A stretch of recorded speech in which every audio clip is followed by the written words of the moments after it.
रजत मिश्रा जी, भोपाल से। राधे राधे। राधे राधे महाराज जी, आपके चरणों में कोटि कोटि प्रणाम। महाराज जी, मैं एक पापी, दुष्ट और अधम इंसान हूँ। मैंने बहुत पाप किए हैं जिंदगी में। अपनी गलतियों को सुधारने की कोशिश भी करता हूँ, परंतु मन सांसारिक मोह माया की ओर जाता है। पता होते हुए कि ये गलत है, असत्य कार्य हो ही जाता है महाराज जी। ऐसे में मन बहुत बिना नाम बल के, बिना भजन बल के मन के गुलाम अपने लोग हैं।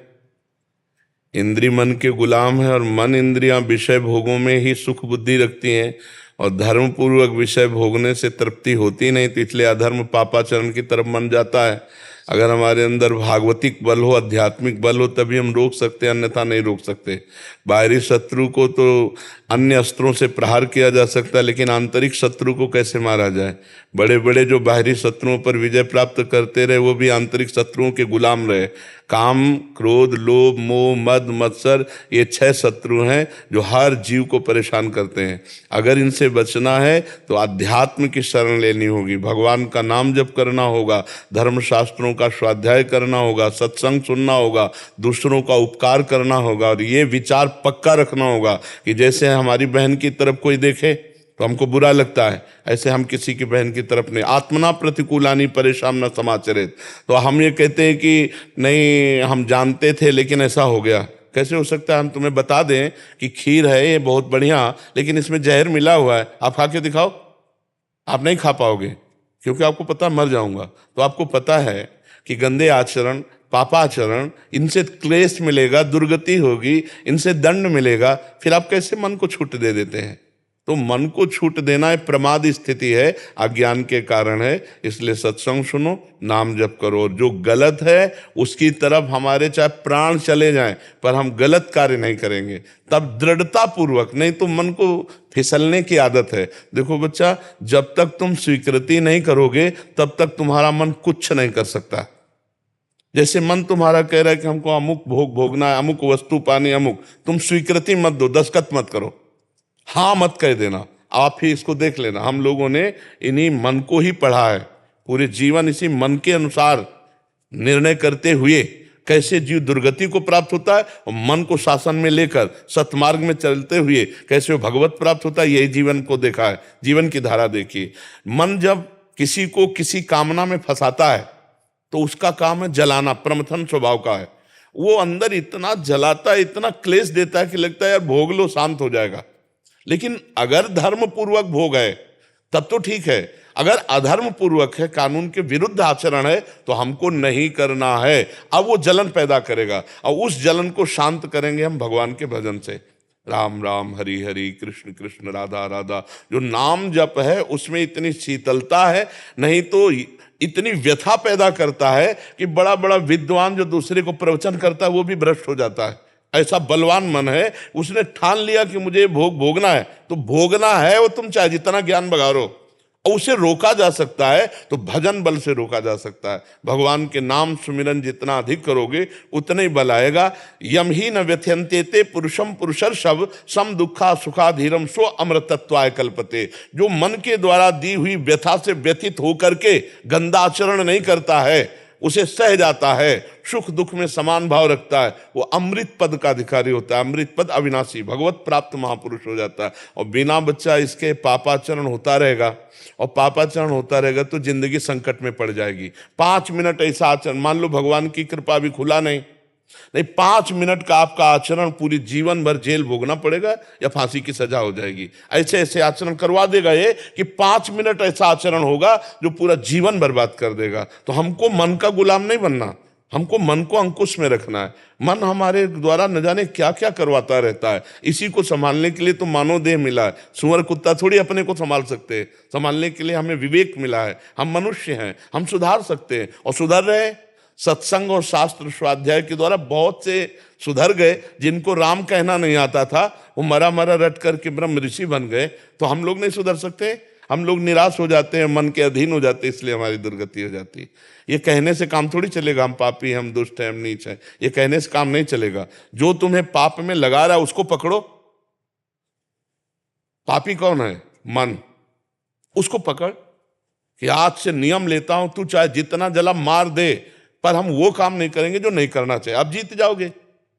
और वो मैं नहीं रह पाता, तो फिर रहना पड़ेगा। ऐसे नहीं रहोगे तो जेल में रहोगे। पापाचरण बनता जाएगा, कानून विरुद्ध आचरण बन जाएगा, जेल जाना पड़ेगा।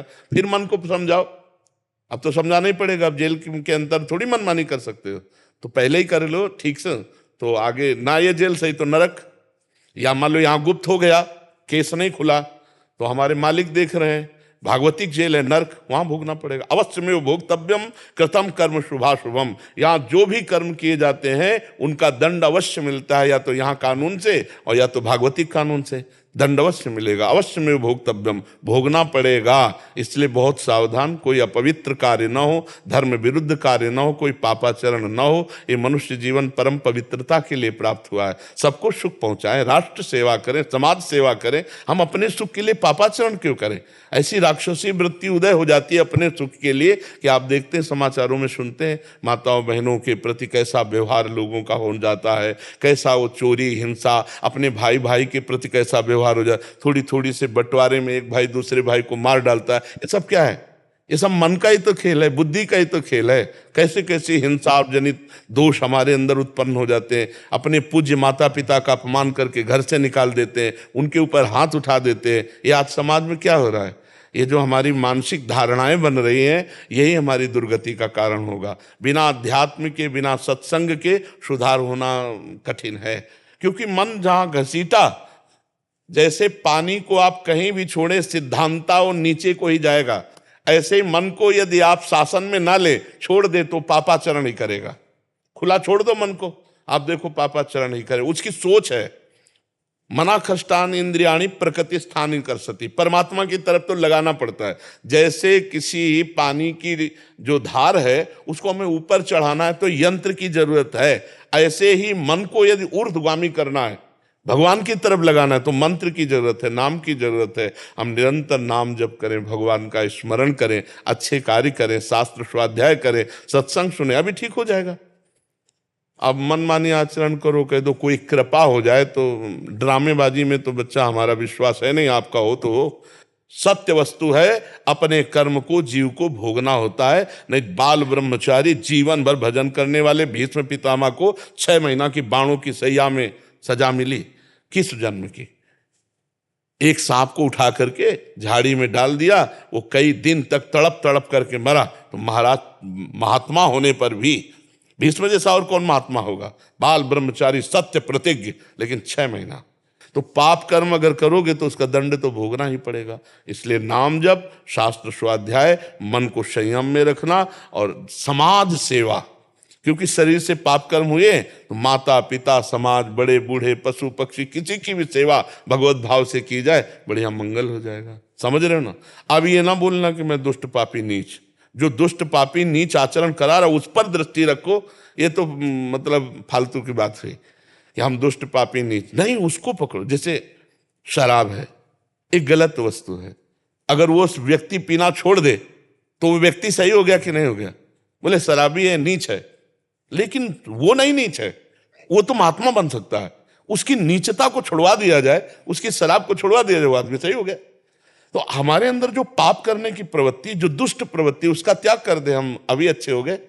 हम अपने को पापी या दुष्ट कह करके अपने को उत्साहहीन करें, हमें अच्छा नहीं लगता। आप भगवान के अंश हैं, आप एक जो घोर हिंसक पापी, वो भी महात्मा बन सकता है, तो आप क्यों नहीं बन सकते? महात्मा का मतलब कोई पोशाक से थोड़ी होता है, महात्मा की स्थिति होती है।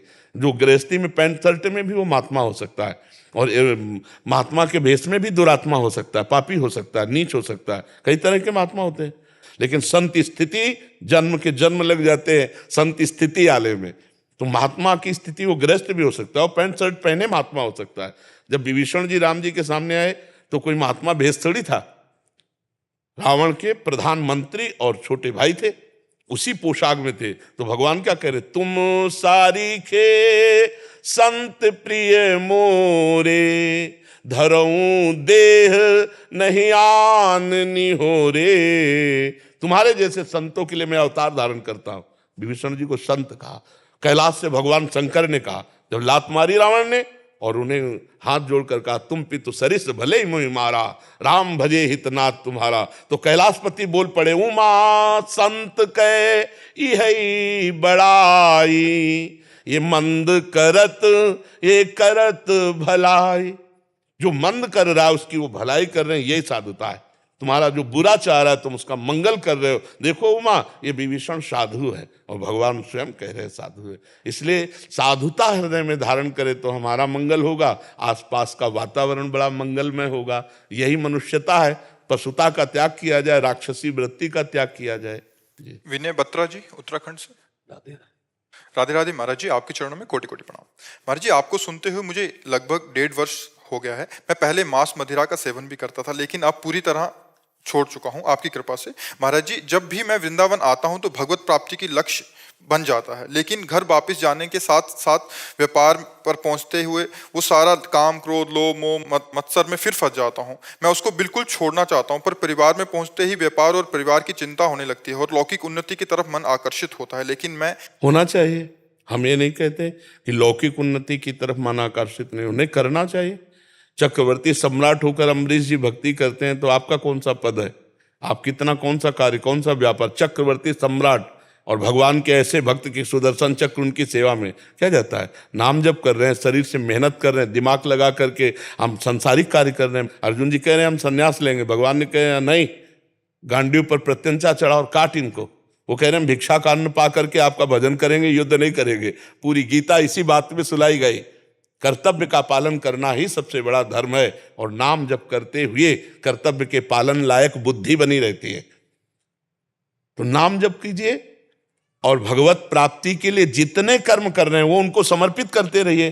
कर्म समर्पण और नाम जप ये गृहस्थ धर्म का भगवत प्राप्ति के लिए बहुत शुद्ध मार्ग है। जो हम कर्म कर रहे हैं वो भगवान को समर्पित करें और नाम जप करें।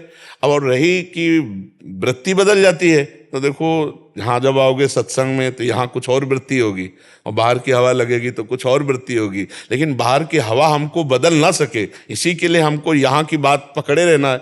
अगर नाम चलता रहा, हमारे अंदर नाम चलता रहा, तो लंका में भी कुछ हनुमान जी का नहीं बिगड़ा।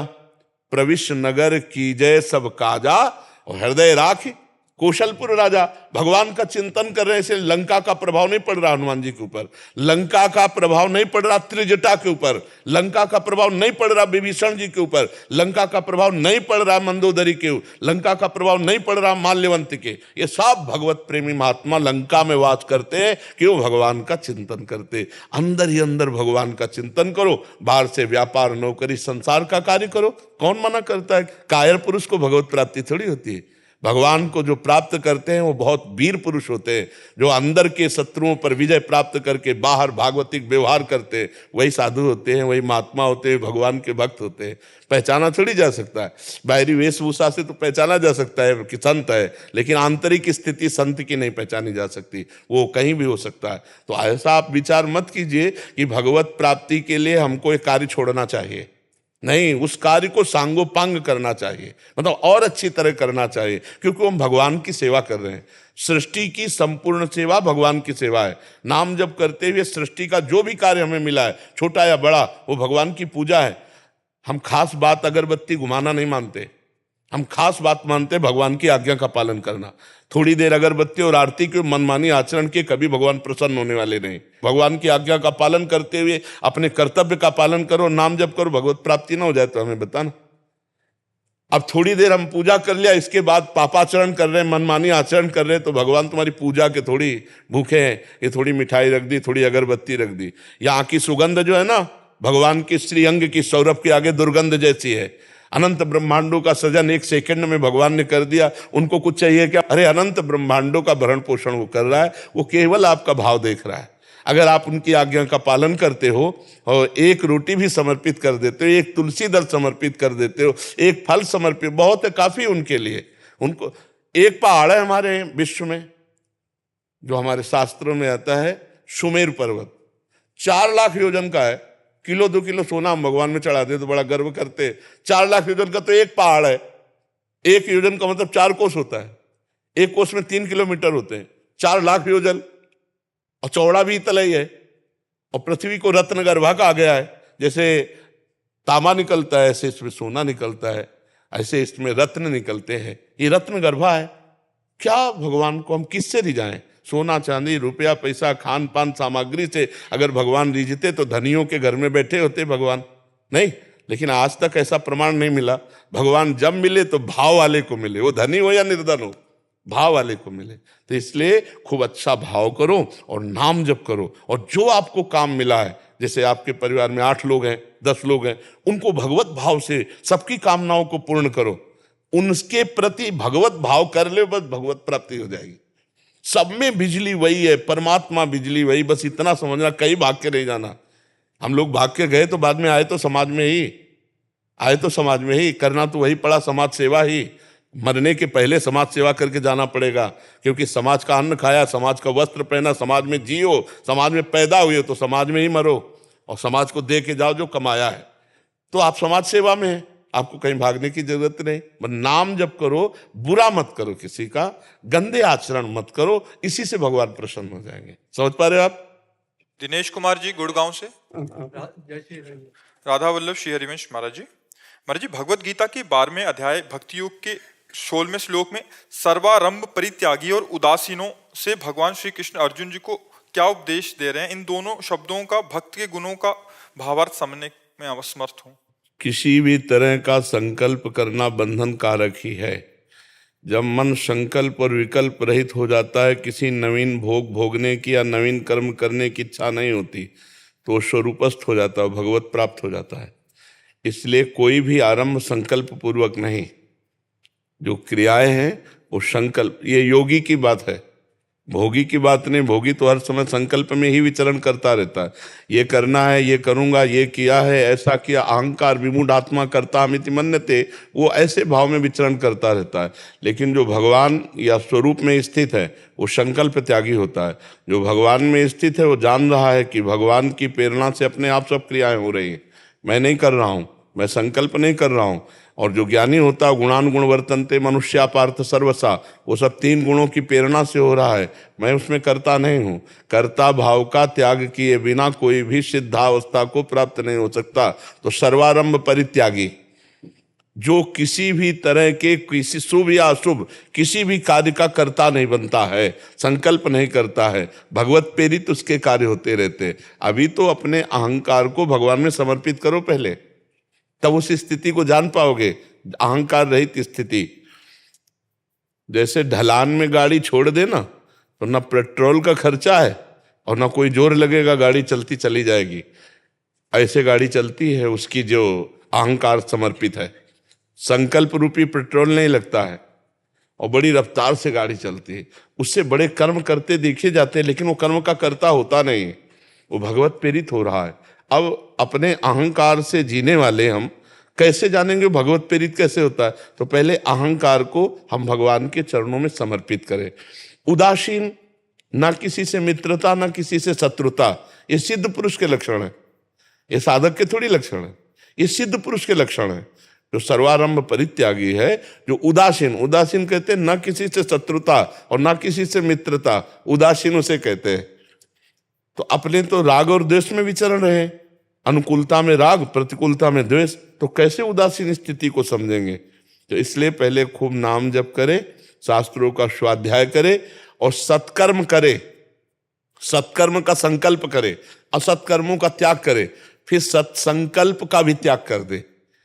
तब वो देखेगा कि हो रहा है, मैं कर नहीं रहा हूं, मेरे हृदय में भगवान बैठ करके करवा रहे हैं। या वो ज्ञानी है तो देखेगा कि मैं साक्षी मात्र हूं, ये सब माया के द्वारा, प्रकृति के द्वारा हो रहा है, परमात्मा स्वरूप हो अपने को। ये बड़ी ऊंची स्थिति की बात है बच्चा, ये कोई साधक के लिए बात नहीं है।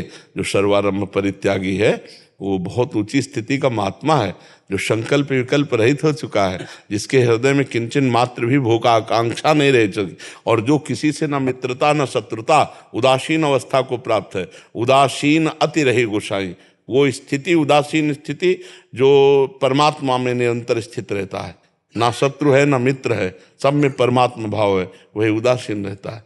निष्प्रिय, किसी से कोई आकांक्षा नहीं, निर्वैर, किसी से कोई बैर नहीं उसमें, सब में वो समदर्शिना, सब में अपने प्रभु को देखता है। वो सिद्ध पुरुषों के लक्षण है, जो 12वें अध्याय में है ना, ये सिद्ध भक्तों के लक्षण है। तो पहले हम नाम जप करते हुए सत्क्रिया करें, असत क्रियाओं का त्याग करें। जैसे कांटे से कांटा निकाल दिया जाता है, तो सत क्रिया रूपी कांटा से असत क्रिया का त्याग कर। और जब सत क्रियाएं हुई तो जैसे निर्मल जल, शांत जल में नीचे क्या है हमें दिखाई देता है, ऐसे अनुभव होने लगेगा मैं करता नहीं हूं। फिर कर्ता भाव का त्याग हो गया। अब जब कर्ता भाव का त्याग हो गया तो सर्वारंभ परित्यागी, जो क्रियाओं का आरंभ संकल्प से करता था उसका त्याग हो गया। क्रियाएं हो रही है, यंत्रवत हो रही है, लेकिन वो करता नहीं बचा। वो ज्ञान के द्वारा समझ गया इस बात को कि ये मेरे द्वारा नहीं हो रही, ये प्रकृति के गुणों के द्वारा हो रही। भक्त है तो समझता है भगवान के द्वारा हो रही। जैसे भक्तजन कहते हैं भगवान की इच्छा से हम वृंदावन गए, फिर भगवान की प्रेरणा से हम संत समागम किया, भगवान की इच्छा से हम ये, वो अपनी इच्छा ने को भगवान की इच्छा में मिला करके भगवत इच्छा बोलने लगे। अब वो धीरे धीरे इच्छा रहित, अहंकार रहित हो जाएंगे। तो ये बड़ी ऊंची स्थिति है सर्वारंभ परित्यागी ना। और उदासीन तो ये महात्मा का स्वरूप ही है, ना किसी से शत्रु, ना किसी से मित्र, पक्षपात कहीं कोई नहीं, वो सम रूप से विचरण करता है, वही उदासीन कहा जाता है। समझ पाया? हाँ, इसमें जैसे संकल्प, जैसे हम कोई अच्छा संकल्प, सत संकल्प, इसी तुम्हारी स्थिति के लिए तो हमने कहा पहले सत्क्रिया का संकल्प करने वाले बनो, असत क्रियाओं के त्यागी बनो। जो अभी कहा ना उसको पकड़ो, तब जाकर। अब उसको कैसे समझोगे संकल्प रहित स्थिति को? दयाभिमानी जीव कैसे समझेगा? इसलिए पहले सत्क्रियाओं के संकल्प करता बनो, असत क्रियाओं का त्याग करो, फिर सत्क्रिया में, पवित्रता में, वो निर्मलता में देख पाएगा कि ये तो हो रही, मैं करता हूं ही नहीं। अभी तो मलिनता है ना, तो अब कैसे उसको समझा जा सकता है? जो ऊंची स्थिति है तो हम क्रम बाई क्रम चलें तो छत में पहुंच जाएंगे। अब एकदम छत की बात को हम कैसे देख पाएंगे जमीन पे खड़े होकर के? समझ रहे ना? जैसे आपने कहा कि अपनी इच्छा को भगवान की इच्छा में सम्मिलित कर लें, तो जैसे हम सोच रहे हैं कि हम जो भी कर रहे हैं, जैसे हम वृंदावन आने का संकल्प ले रहे हैं, तो हम ये सोचें कि भगवान करा रहे हैं हमसे। देखो, इसमें ये बात देखनी है कि गुण तुम्हार और समुझय निज दोषा, जे सब भांति तुम्हार भरोसा। अब किसी के प्रति गंदी भावना है तो आप उसको भी नहीं सोच सकते। अगर इस सिद्धांत में आओगे ना तो इसमें छटनी करनी पड़ेगी। मन की क्या इच्छा है और भगवान की क्या इच्छा है। शास्त्र विरुद्ध आचरण मन की वासना से प्रेरित होते हैं और शास्त्र सम्मत बात भगवान से प्रेरित होती है। तो कहीं अगर हम इसको गलत प्रयोग करेंगे, हाँ मतलब इसको इसलिए कि ये बात केवल आप ही नहीं सुनेंगे, तो उस बात का सही निर्णय हो जाना चाहिए जिससे आपको सामने हो सकता है संशय ना हो, लेकिन पीछे इस बात में संशय हो सकता है। भगवान की इच्छा के बिना एक पत्ता नहीं हिलता। जब हम भगवत इच्छा में हो जाएंगे तो शास्त्र वाक्य के विपरीत कभी कोई आचरण नहीं होगा। श्री कृष्ण अनुकूलेन प्रतिकूलस्य विसर्जनम। जब तक अहंकार है तब तक काम, क्रोध, लोभ, मोह, मद, मत्सर की ये क्रियाएं होंगी। और जहां भगवत समर्पित हुआ तो तस्मात् शास्त्रम प्रमाणम, शास्त्र प्रमाणित कार्य होंगे, उसके द्वारा कोई भगवत विरोधी कार्य नहीं हो सकते। प्रतिकूल से विसर्जनम, जितने प्रतिकूल आचरण है वो सब अहंकार से होते हैं, उनका विसर्जन हो जाता है। श्रेया वाजपेयी जी। महाराज जी, राधा वल्लभ श्री हरिवंश। महाराज जी, जीवन में कोई भी अभिलाषा पूर्ण होने पर एक नई अभिलाषा का जन्म हो जाता है। ये मृग तृष्णा कैसे खत्म? एक ही नहीं होती, एक पूर्ण होने पर कई हो जाती है। एक पूर्ण करो, कई अभिलाषाएं जागृत हो जाती हैं। ये तभी नष्ट होगी जब ज्ञान प्राप्त होगा। ज्ञान से संतोष होता है। बिन संतोष ना काम न साही, अछत काम सुख सपने नाही। बिना संतोष के कामनाओं का नाश नहीं होता, और बिना कामना का नाश हुए कभी विश्राम और शांति प्राप्त नहीं होती। त्यागात् शांति अनंतरम, कामनाओं के त्याग से ही शांति की प्राप्ति होती है। अब इसके लिए भगवान का नाम जप करो, सत्संग सुनो, दूसरों की सेवा करो, जिससे आपके अंदर ज्ञान प्रकट हो। ज्ञान प्रकट होगा तो जैसे 2000 का नोट अभी अब आपको दें गड्डी भर कर कैसे, तो आपका बिल्कुल मन नहीं लगेगा, क्योंकि उनसे कुछ नहीं मिलने वाला। ऐसे ही आपको पूरे धन ऐश्वर्य से घृणा हो जाए, तब आपके अंदर कामनाओं का नाश माना जाएगा। क्योंकि धन के द्वारा भोग सामग्री मिलती है, इसीलिए धन की प्रधानता रहती है। और हमारे 4 पुरुषार्थ हैं, धर्म, अर्थ, काम, मोक्ष। धर्म के द्वारा कमाए हुए अर्थ से मोक्ष प्राप्ति की कामना तक पहुंचना है हमको। तो हमारी कामनाएं सीमित हो जाएं, हमारी कामनाएं ऐसी हो जाएं जो हमें मोक्षाभिलाषी बना दें। उसके लिए पहली बात है धर्म का पालन करना। मान लो आप एक स्त्री हो तो किसी की बेटी हो तो किसी की माँ भी हो, किसी की बहन भी, अलग अलग धर्म है, तो इन सब धर्मों का पालन करते हुए हमें परम धर्म में पहुंचना है, भगवत प्राप्ति करनी। इसलिए हमें नाम जप भी करते रहना है। जीवन का परम लक्ष्य जिसने नाम पकड़ लिया और धर्म का पालन कर रहा है और धर्म से अर्थ कमा करके परिवार का पोषण कर रहा है, वो निश्चित भगवान का कृपा प्रसाद प्राप्त करेगा। और जो अधर्म से चलता है वो चाहे जितना अरबपति खरबपति बन जाए, एक दिन मिट्टिया मिट हो जाएगा। अधर्म का परिणाम अशांति, दुख, नाश ही है। धर्म का परिणाम शांति, सुख और अविनाशी पद है। इसलिए धर्म से चले, धर्म से कामनाओं का भोग करे। देखो, परपति से भाव करना पाप है, लेकिन अपने पति के प्रति भाव कर लेना धर्मयुक्त काम है। धर्म से विषय सेवन करना वो भगवान की प्राप्ति का मार्ग पुष्ट करता है। सब कामनाएं बाधक नहीं है, क्योंकि गृहस्थ धर्म है। सब कामनाएं बाधक नहीं है। जो कामनाएं भगवान से विमुख करके अधर्म को ले जाए वो बाधक है। और जो अब जैसे आज अपने ठाकुर जी को खीर का भोग लगाते हैं, आज अपने ठाकुर जी को ऐसी पोशाक पहनाते हैं, आज अपने परिवार को ऐसा, वो भाव आपका बाधक नहीं है, वो साधक है। कामनाओं से ही कामनाओं को शांत करते हैं। भागवतिक कामनाओं से प्रपंच जनित कामनाओं का त्याग, धर्मयुक्त कामनाओं से अधर्म कामनाओं का त्याग करते हैं। और फिर जब परम धर्म आता है तो फिर सकल कामनाहीन जे राम भगत रसलील, फिर धर्म अधर्म सब कामनाएं शांत हो जाती हैं। वो जैसे तृप्त हो गया ना पानी पी के, तो प्यास बुझ गई। अब जन्म जन्म की जो प्यास आनंद की थी, वो भगवान की कृपा से जब बुझी तो अब कछुनाथ न चाहिए मुझे। जैसे केवट नहीं कह रहा भगवान से, कब? जब भगवान के चरण मिल गए, भगवान का दर्शन किया, तो कह रहा अब कछुनाथ न चाहिए। अरे बोले नहीं, सियाजू की बहुत ये बढ़िया अंगूठी, तो नहीं नाथ, बहुत काल में कीन मंजूरी, आज दिन सब विधि फल। आज आपके चरणों को पखारने को मिला, अब कुछ नहीं, अब नहीं चाहिए। तो पहले हम धर्ममयी कामनाओं से अधर्म कामनाओं का त्याग करके फिर धर्ममयी कामनाओं को भी भगवान के चरणों में समर्पित करके शांत हो जाते हैं। संतोष रूपी धन आने पर कामनाओं का नाश होता है और ज्ञान होने पर संतोष होता है। जब तक ज्ञान नहीं होगा तो अज्ञानी जीव को कितना भी मिल जाए वो असंतुष्ट बना रहता है। जी। केशव गुप्ता जी बरेली से। श्री हरिवंश महाराज जी, आपके चरणों में कोटि कोटि प्रणाम। महाराज जी, आपके श्रीमुख से सुना है कि अगर संसार में किसी से कुछ लेना देना बाकी रह गया है तो उसका हिसाब करने के लिए आपको आना पड़ेगा। यहाँ मेरा सवाल ये है कि अगर हमने व्यापार आदि में किसी की देनदारी हो और व्यवहारवश पूर्व में किसी से अर्थ उधार लिया हो, जो याद हो कुछ याद नहीं हो, और यदि हमारी वर्तमान की स्थिति देने लायक नहीं है, नियत ऐसी है, नियत है लेकिन क्या नाम है, स्थिति अगर नहीं बन पा रही हो, वर्तमान में शरीर अगर छोड़ दिया तो क्या? आना पड़ेगा, आना पड़ेगा। एक यहाँ का हिसाब किताब, रामावतार में छुप के बाली को मारा तो छुप के व्याध ने भगवान श्री कृष्ण के चरणों में बाण मारा, फिर गए सरकार, फिर पधारे, वो स्वयं करके दिखा रहे। लेन देन चाहे कर्म का हो चाहे धन का हो, पूरा क्लियर करके जाना पड़ता है। हाँ, अब आप सन्यास ले लेते, जैसे विरक्त हो गए, अब आपके पास नहीं है, आप विरक्त हैं, तो भगवान उसका हिसाब बराबर कर देंगे। अब फिर नहीं रहेगा। आप गृहस्थ हैं, आप कमा रहे हैं, आपको पता है अमुक को देना है, फौरन दे दो, 2 दिन भूखे रह जाओ लेकिन दे दो उसको। ये हिसाब किताब है। क्यों लिया? क्यों लिया? जब देने की सामर्थ्य नहीं थी तो क्यों लिया? और जब लिया तो अब जैसे भी बने मेहनत करो, जैसे भी बने आप अपने परिवार को चलाते हुए उसका कर्जा निपटाओ। नहीं निपटाओगे तो फिर आकर के देना पड़ेगा। एक एक हिसाब है, एक एक हिसाब। कर्जा पूरा, लेन देन बराबर, यहाँ से चला, न लेना न देना, मगन रहना, तो चले गए।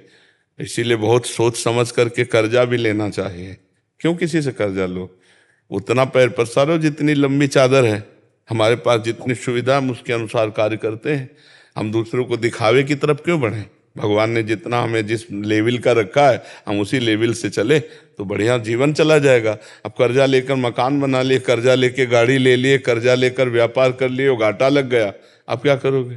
परेशान हो जाओगे। नहीं नहीं, हम पैदल चल लेंगे, साइकिल से चल लेंगे, अपनी मर्यादा के अनुसार चलेंगे। तो आप कोशिश करो, जहाँ पता है आपको कि कर्जा देना है तो या वो क्षमा कर दें, सब भगवान पे छोड़ दें, पर वो सब है भगवान दे। नहीं नहीं, उस समय भगवान की याद की थी जिस समय कर्जा लिया था। है? उस समय तो भगवान से नहीं पूछा था, ना हमसे पूछा था। अब उत्तर हमसे आप पूछ रहे हो, अब कैसे भगवान के भरोसे हो जाओ? भगवान के भरोसे तब हम अभी तुम्हें से कह देते, जब उससे पैसा लेना होता तुम्हें, तो तुम उदार हृदय के कहोकर उसे क्षमा कर दो। भगवान के भरोसे तुम्हें कह, लेकिन तुम्हें देना है, नहीं वो कह दे जाओ क्षमा किया तो बात अलग है। नहीं, तुम्हें देना पड़ेगा, तुम क्षमा कर सकते हो, तुम्हें लेना होता उस सामने वाले से, और फिर कह देते भगवान के भरोसे छोड़ देते, पक्का भी कह देते हैं छोड़ दो, क्योंकि आपको लेना है लेकिन आपको देना है। अब नहीं कह सकते प्यारे कि भगवान के भरोसे छोड़ दो, आपको देना पड़ेगा। यदि वो क्षमा कर दे तो क्षमा हो सकता है, यदि ईमानदारी से आपने उससे लिया है तो आपको देना पड़ेगा। अगर नहीं दोगे तो वो देने के लिए तुम्हें आना पड़ेगा, चाहे 10 दिन के लिए आना पड़े, देना पड़ेगा। नहीं देखा जाता कि गर्भ से आए हो 10 दिन आए और मान लो आकर के किसी न किसी विधान से आपको देना हो, दे करके फिर जो कर्म का विधान है तो हो सकता है फिर शरीर पूरा हो जाए, फिर दूसरा जन्म हो या मुक्त हो जाओ अगर भगवान के भजन में। पर अभी आपको देना पड़ेगा, इसलिए आपको ये नहीं चलेगा भगवान के भरोसे, इसके लिए आपको कर्म करना पड़ेगा, उसको पैसा देना पड़ेगा जिसके लिए हो। क्यों भाई? विधान बनता है ना, हाँ, तो इसलिए उस विधान को पूरा। और जब आप तो भगवान सहयोग भी करते हैं, कोई न कोई ऐसा कार्य बन जाएगा, ऐसा सहयोग बन जाएगा जिससे निपटा देंगे। धीरे धीरे निपटा दीजिए, धीरे धीरे निपटा, मतलब आप ईमानदारी से निपटाने के मार्ग में हैं, अंदर से भगवान जान रहे हैं, और आप भजन कर रहे हैं और भगवान से कि अब हमारा आना ना हो, तो फिर वो माफ हो सकता है। हाँ, बस यही है कि नियत है देने की, अगर सामर्थ्य ना बन पाए किसी का, नहीं, वो सामर्थ्य नहीं, प्रयास करते हैं। पूरा प्रयास करो, पूरा प्रयास, वो भगवान देख रहे हैं ईमानदारी से, तो फिर वो क्षमा कर देंगे। बिल्कुल पक्का। इसमें लेन देन तो फिर आना जाना पड़ेगा, इसमें बहुत विचित्र कहानियां हैं। हमने बहुत से उदाहरण देखे कि कर्म के अनुसार जीव को फिर कर्म का या वस्तु का लेना देना बहुत सावधानी। ये संसार में हम बहुत ईमानदारी से जीवन व्यतीत करके बहुत अच्छे पदवी को प्राप्त हो सकते हैं, और बुरे कर्म करके गलत दुर्गति को प्राप्त हो सकते हैं। इसलिए सच्चाई से चले, कर्जा तो ले मती कोई। ये जो आजकल है ना कि कर्जा लेकर व्यापार करना, कर्जा लेकर के मकान बना, ये सब ठीक बातें नहीं है। कर्जा लेकर मकान बना दिया और कर्जा ना दिया तो पूरे मकान की कुड़की हुई, फिर बेकार की परेशानी हुई। कर्जा नहीं, अपना पूर्व में जो हमारे पूर्वज जैसे रहे, हमको वैसे रहना है, और मेहनत करके फिर मकान बना लो, मेहनत करके गाड़ी लो तो ठीक हो। बेईमानी से गाड़ी लेने की मत सोचना, क्योंकि वो मालिक देख रहा है, परमात्मा वो देख रहा है, इसलिए बहुत सही। इसमें मत उतर जाना क्यों, जैसे आजकल मोबाइल में जुआ खेला जाता है, गेम, हाँ, और प्रचार भी करते हैं लोग। अब लोग परेशान हो जाए, और कितने लोग ये नहीं निकाल रहे कि कितने लोग शरीर की हत्या कर देते हैं। हारते चले गए तो इन चीजों में मत फंसना कि जुआ आदि गंदे आचरणों के द्वारा इस चक्कर में मत फंसना, नहीं तो परेशान हो जाओगे। यह अधर्माचरण करने वाला कभी भगवान को, जब धर्मराज युधिष्ठिर को 12 वर्ष का वनवास और 1 वर्ष का अज्ञातवास हुआ इसी जुए से, तो तुम कैसे करोड़पति बन के सुखी हो जाओगे? जुए से किसी को भी थोड़ा लाभ दिखाई देता है, लेकिन परिणाम विनाशकारी ही होता है। अभिषेक जी। राधा वल्लभ श्री हरि जी। राधा वल्लभ श्री हरिवंश महाराज जी। महाराज जी, मैं डॉक्टरी की पढ़ाई कर रहा हूँ। महाराज जी, आजकल समाज में डॉक्टरों के प्रति हिंसा और दुर्व्यवहार बढ़ता जा रहा है, तो ये सब रोज सुनकर देखकर कई बार ऐसा लगता है कि मैंने। अच्छा, डॉक्टर में सबकी बात तो नहीं कहते हम, क्योंकि अगर सब डॉक्टर करें तो कोई स्वस्थ ही ना हो। प्रमाद स्थितियां कि मरीज पीड़ा से करा रहा है और वो कह रहे रुको रुको चाय पी के आ रहे हैं, क्या डॉक्टर का कर्तव्य है? मरीज आया हुआ है, मरीज तड़प रहा है, चाय तो तुम बाद में पी सकते हो, पहले उसकी व्यवस्था करो। अब ऐसी त्रुटियां जब सामने देखते समाज जनता, तो अब क्या होती? अगर उस स्थिति में मरीज मर जाता है और डॉक्टर केवल मनोरंजन कर रहा है, तो उस समय क्या स्थिति डॉक्टर के प्रति होगी हमारे समाज की? तो कहीं समाज गलत है और कहीं डॉक्टर गलत है। हम दोनों को पुष्ट नहीं कर रहे कि अब जैसे डॉक्टर ने पूरा प्रयास किया, ऑपरेशन सफल नहीं हुआ, अब उसमें डॉक्टर बचा लेगा क्या? अब आप डॉक्टर को कोसें और वहां के अस्पताल की तोड़ फोड़ करें, ये मूर्खता है।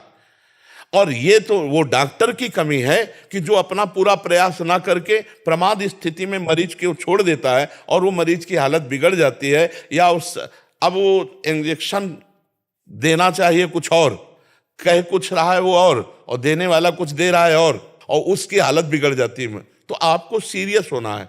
मरीज आया मतलब भगवान आए हैं आपके लिए, सेवा का भाव। तो अगर हम दोनों ठीक हो जाएं, हम समाज को भी नहीं कह रहे और आपको भी नहीं कह रहे, समाज भी कहीं गलत है और कहीं डॉक्टर भी गलत है, दोनों अगर अपना अपना सुधार कर लें तो बहुत बढ़िया हो जाए।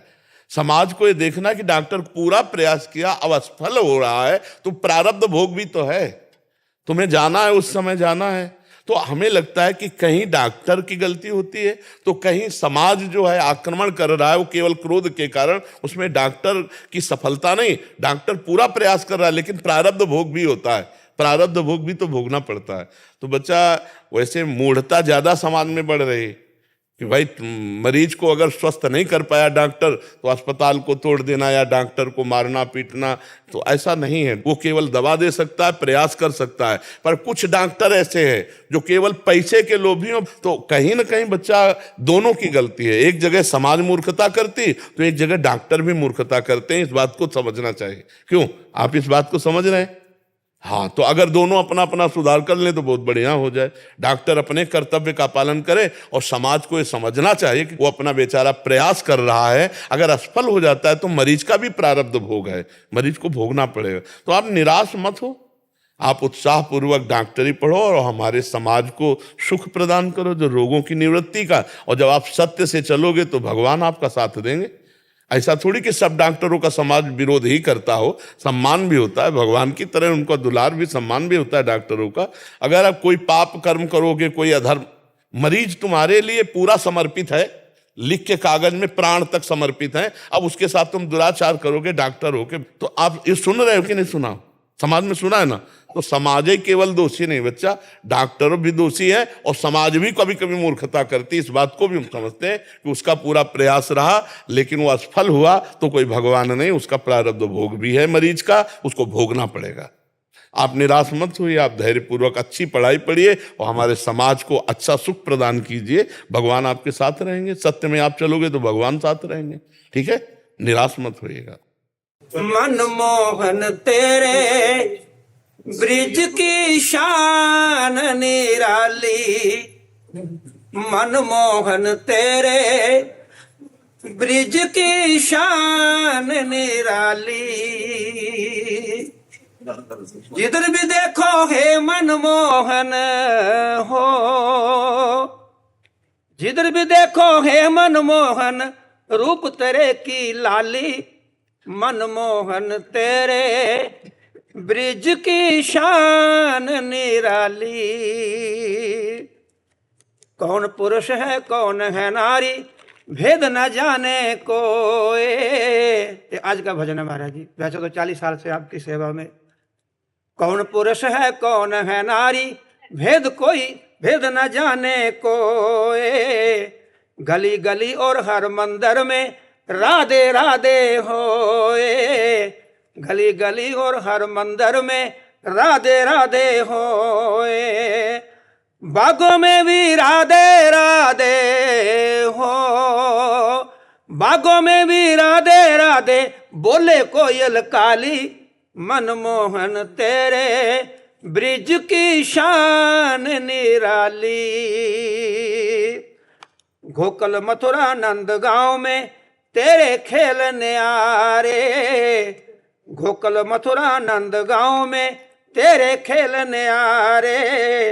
जमुना तट पे गूंज रहे हैं तेरे ही जयकारे, जमुना तट पे गूंज रहे हैं तेरे ही जयकारे। इर्द गिर्द में फूल खिले हैं, देखा ऊपर आप, प्रकृति ऊपर है नीचे सृष्टि है। हाँ, इर्द गिर्द में फूल खिले हैं तुलसी की हरियाली, मनमोहन तेरे ब्रिज की शान निराली। जिधर भी देखो हे मनमोहन हो, रूप तेरे की लाली, मनमोहन तेरे ब्रिज की शान निराली। भंवरों के संग नाच रही है मिल करके सब कलियां, सब भंवरे ही हैं हम लोग।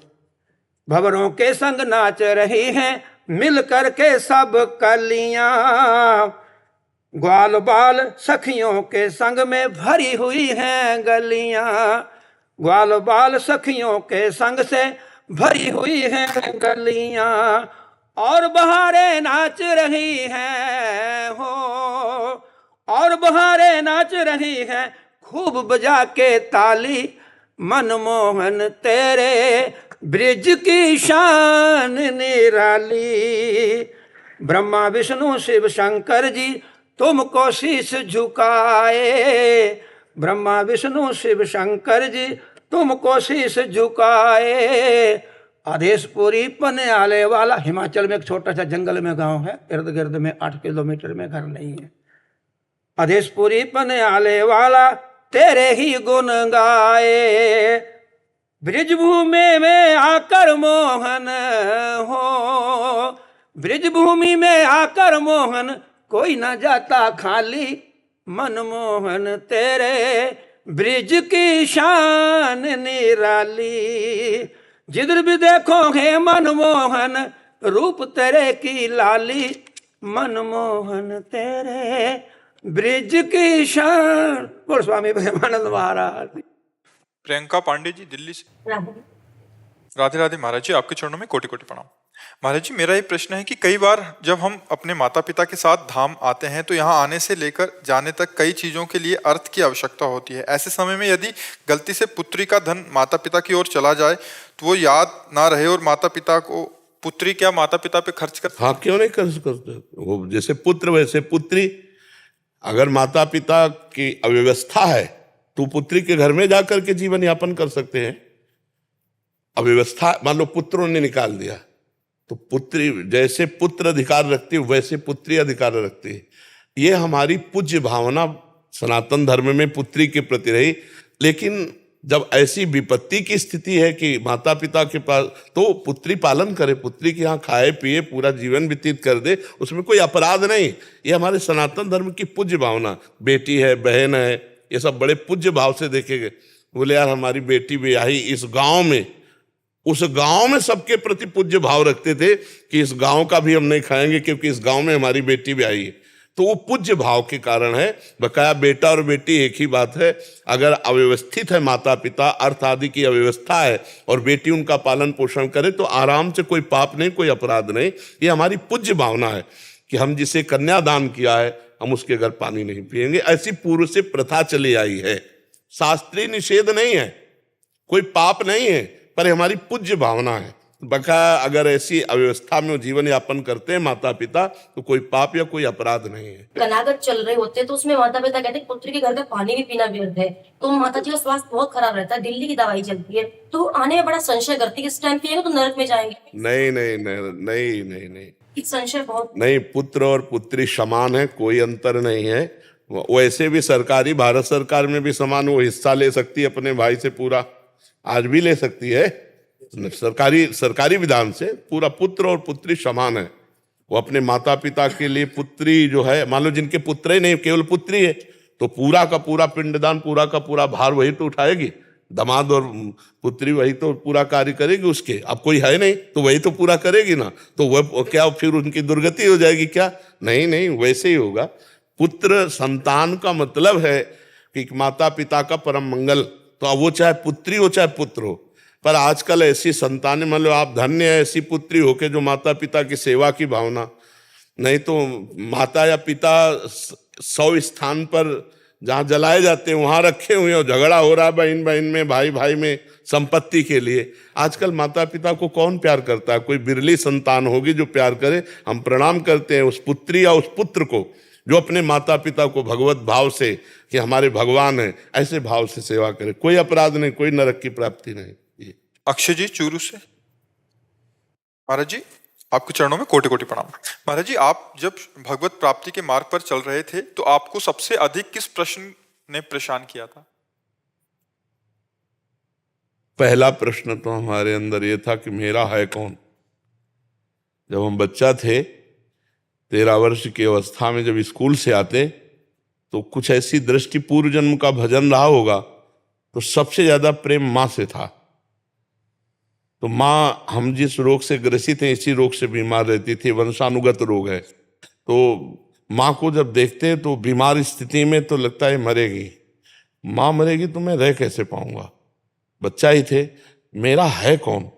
फिर पिताजी की तरफ देख, ये भी जाएंगे, यार कौन है मेरा, आखिरकार मेरे जन्म का मतलब क्या है, ये सब क्या है। तो बस फिर धीरे धीरे इसी प्रश्न ने भगाया कि हमारा मतलब ये प्रश्न इतनी जोर का था कि स्कूल में जाते बैठ जाते ऐसे, हाँ सब पढ़ लिख के क्या करेंगे हम, आखिरकार रुपया कमाएंगे, रुपया क्या करेंगे, भोग भोगेंगे फिर मर जाएंगे, मतलब है क्या, मतलब एक मिनट टिकने नहीं देता, कहीं नहीं टिकने देता। साइंस साइड में पढ़ रहे थे, कहीं टिकने नहीं देता, हर समय बस जहां बैठे तो हाय हाय मच जाता। जीवन का उद्देश्य क्या है, जीवन का लाभ क्या है। तब निकला कि जीवन का उद्देश्य भगवान है, वो भगवान मित्र हैं जो कभी भी बिछुड़ते नहीं हैं। तो चलो भगवान की प्राप्ति के लिए बस लक्ष्य बन गया, मुझे भगवत प्राप्ति करनी है, एक ही प्रश्न रहा है भगवत प्राप्ति, बस दूसरा कभी नहीं रहा। अब भगवान को सेवा करानी तो ये हमारा लक्ष्य नहीं, प्रवचन करना, प्रश्न उत्तर करना ये हमारा लक्ष्य नहीं, लेकिन मालिक की ड्यूटी है, वो करवाना चाहते हैं इसलिए वो हो रहा है, नहीं लक्ष्य नहीं। लक्ष्य केवल भगवत प्राप्ति, भगवत तत्व का अनुभव हो जाना, यही जीवन का लक्ष्य। तो संतों की गुरु कृपा से, संत जनों की दया से जो प्रश्न था उसका समाधान हो गया। तो उसी प्रश्न के समाधान के बाद अब जो चाहो करवाओ, आपकी बात है, समझे ना। हमारा पहला प्रश्न था मेरा है कौन, और दूसरा प्रश्न था भगवत प्राप्ति कैसे होगी। तो संतों से मिला जो मार्ग, उसी से जीवन हो गया पूरा चलते हुए। तो अब यह है कि अब कृत्य भयों में न कोई प्रश्न है, न कोई भगवान की कृपा से चाह है, न कोई किसी भी तरह का विरोध है कि भगवान हमसे ऐसा, वो जो चाहे करवावें, जैसे चाहे चलावें, अब ऐसे केवल बस ऐसे है, ऐसे चल रहे। महाराज जी, श्री जी सबसे पहले किस प्रकार के जीवों पर कृपा करती है, क्या अधम जीवों पर, हम जैसे अधम जीवों पर कृपा करती है, जिनका कोई नहीं होता, कोई नहीं, सब कुछ होते हुए भी कोई नहीं होता, जिनको कुछ नहीं चाहिए, ऐसों पर बरस पड़ती है। उनका नाम है बरसाने वाली। ना पर छतुरी लगाए हुए तो बरसा में भींजेगा नहीं। परसत पुलिन सुलिन गिरा, करसत चित सुरघोर, हर्षत हित नित नवल रस, बरसत जुगल किशोर। नवल रस बरसत जुगल किशोर, बस अहंकार हट जाए। अहंकार की छतरी लगी इसलिए हम प्रिया प्रीतम की कृपा वर्षा में नहीं डूब पाते। जब अहंकार नष्ट हुआ तो भींज गए, उनके रस में भींज गए। तो इसलिए दैन्य होकर भगवान से प्रार्थना करो, वो अहंकार घसीट ले। सारा खेल इसी अहंकार का है।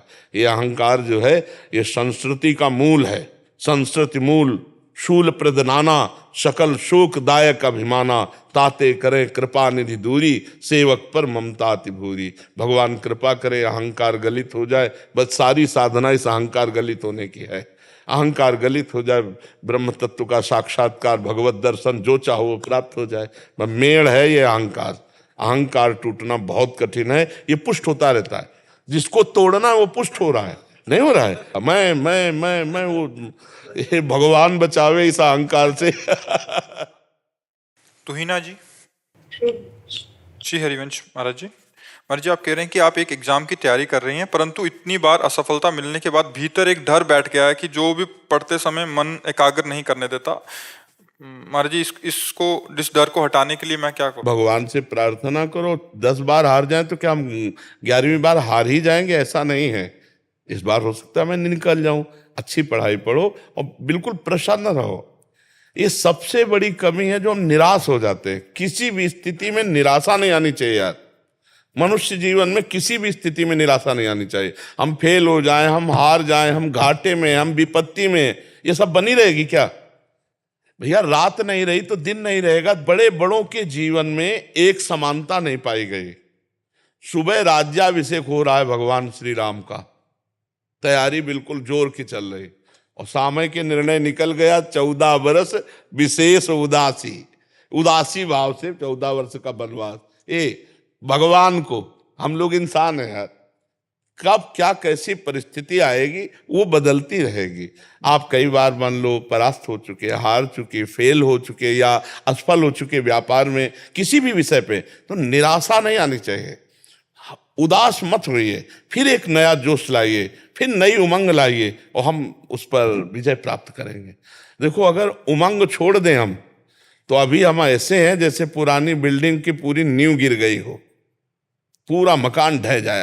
अभी इसी समय हमारे शरीर में भयंकर पीड़ा है, कितने कष्ट तुम्हें गिनावे, लेकिन हम उत्साह के एकमात्र भगवान का बल और उत्साह, हम हारे नहीं हैं, अभी भी हम नहीं हारे।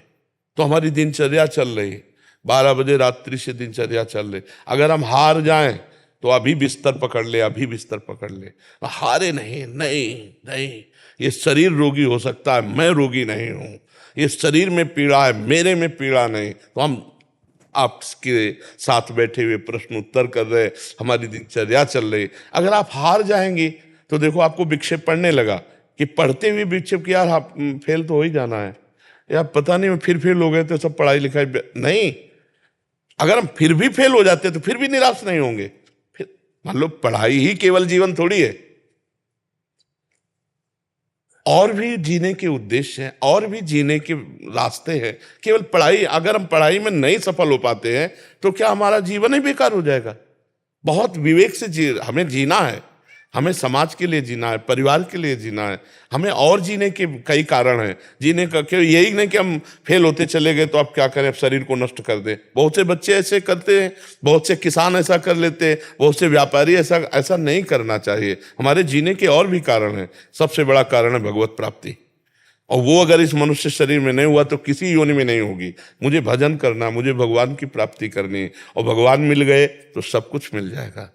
आप विचार करो, भगवान मिल, हमको एक बहुत बड़े विद्वान मिले काशी में, जब हम घाटों पे रहते थे वैराग्य से, तो उन्होंने कहा, स्वामी जी आप कितना पढ़े? उनका कक्षा 9, गांव के स्कूल के। उनका जीवन बेकार है, कम से कम व्याकरण तो पढ़ लीजिए। संस्कृत का एक होता है व्याकरण, जिसमें शास्त्रीय शब्दों का ज्ञान होता है। उनका हमारी आस्था नहीं रही, हमारी आस्था भजन और तपस्या में है। तो उनका क्या ज्ञान प्राप्त हो जाएगा भजन और तपस्या से, बिना व्याकरण पढ़े? उनका मुझे तो ऐसा विश्वास है कि वेदों का अर्थ भी आ जाएगा अगर तपस्या और भजन हो, क्योंकि तपस्या से क्या नहीं हो सकता, भजन से क्या नहीं हो सकता। तो उस समय तो हमारा जीवन ऐसा था, कोई मतलब ही नहीं था कि ज्ञान और प्रवचन और प्रश्न उत्तर, कोई सवाल ही नहीं था उस समय। तो एक केवल लक्ष्य था भगवत प्राप्त। लक्ष्य बना लिया तो आज आपका प्रश्न बाद में पूरा होगा, उत्तर पहले दिमाग हमारा तैयार कर लेता है। ये हमको बताते थोड़ी कि हम प्रश्न का क्या करने वाले हैं। ऐसा नहीं है कि पहले हमें प्रश्न बताया गया हो, फिर हम उसका उत्तर चयन किया हो, फिर नहीं। आप करो, आप प्रश्न करो, और पूरा नहीं होने देंगे, उत्तर भगवान पहले यहां फिट कर देंगे। क्यों? क्योंकि उत्तर हम नहीं दे रहे, हमारे भगवान बैठ करके दिमाग में देते हैं। इसलिए जहां तुम्हारा प्रश्न हुआ फौरन उत्तर। एक प्रश्न ऐसे ऐसे जटिल प्रश्न, और एक दिन से चल रहा है, वर्षों से चल रहा है, वर्षों से प्रश्न आ रहे हैं और वर्षों से उत्तर हो रहा है। चाहे जितना पढ़ा लिखा हो, उत्तर के लिए समय चाहिए। उत्तर के लिए समय चाहिए कि नहीं चाहिए? कि भाई ये एक विषय का उत्तर थोड़ी हो रहा है। लेकिन आप देख रहे हो प्रश्न के उत्तर, ये पढ़ाई का उत्तर नहीं है। कक्षा 9 पढ़े गांव के स्कूल के, चलते हो हालत क्या होती है, धूप में मास्टर बैठे, सर्दी में लड़का उधर बैठे हुए। हम ऐसे स्कूल में पढ़े, ऐसे थोड़ी पढ़े कि ABCD तो 6 से शुरू की जाती, कक्षा 6 से ABCD शुरू होती थी। तो 9 कक्षा में क्या है, 9 तक कितनी पढ़ाई होती, ना कोई संस्कृत कॉलेज गए, ना कोई ऐसा पढ़े। तो हम ये कह रहे हैं कि हमारे जीवन का उद्देश्य यदि सत्य है तो प्रकाशित होके रहेगा। कितना पढ़ जाते, क्या बनते। और आज भगवान की शरण में तो जो बने हैं वो सब यहीं दर्शन देने आते हैं। तो हम ये कह रहे हैं कि निराश होने की जरूरत नहीं। सबके लिए एक स्थान बाकी है, भगवान। जब सब जगह से हार जाला तो भगवान की शरण में हो जाना, देखना तुम जीत जाओगे। भगवान का बल अमोघ बल है। वो हम अपने से कह रहे हैं, मरी हुई किडनी, फेल किडनी को 18 वर्ष हो गए चलते हुए, तो वो कहां से चल रहा है? भगवान का बल चल रहा है, भगवान के बल से चल रहा है। वो कर तुम अकर तुम अन्यथा कर तुम है, हारना नहीं, कभी हारना नहीं, अंदर से भगवान से जुड़े रहो। इस बार नहीं तो इस बार जीतेंगे, निराश मत हो। और भगवान का बल नहीं होगा तो जीते हुए भी हारे हुए हो, और भगवान का बल है तो हारे हुए भी जीत जाओगे, पक्का समझो। जैसे युधिष्ठिर जी हार गए सब कुछ, लेकिन जीता कौन? सच्ची में युधिष्ठिर जीते, सिंहासन पर युधिष्ठिर जी बैठे। इसलिए धर्म से चलो, नाम जप करो और निराश मत हो, भगवान का भरोसा पक्का रखो। चाहे जिसका प्रश्न हो संभल के रहो। अगर मन निगेटिव में ले गया तो डिप्रेशन में ले जाएगा, परीक्षा के तो बाद जाने दो। नकारात्मक सोच बढ़ती जाए तो डिप्रेशन में पहुंच जाओगे। इसलिए प्रसन्न रहना सीखो।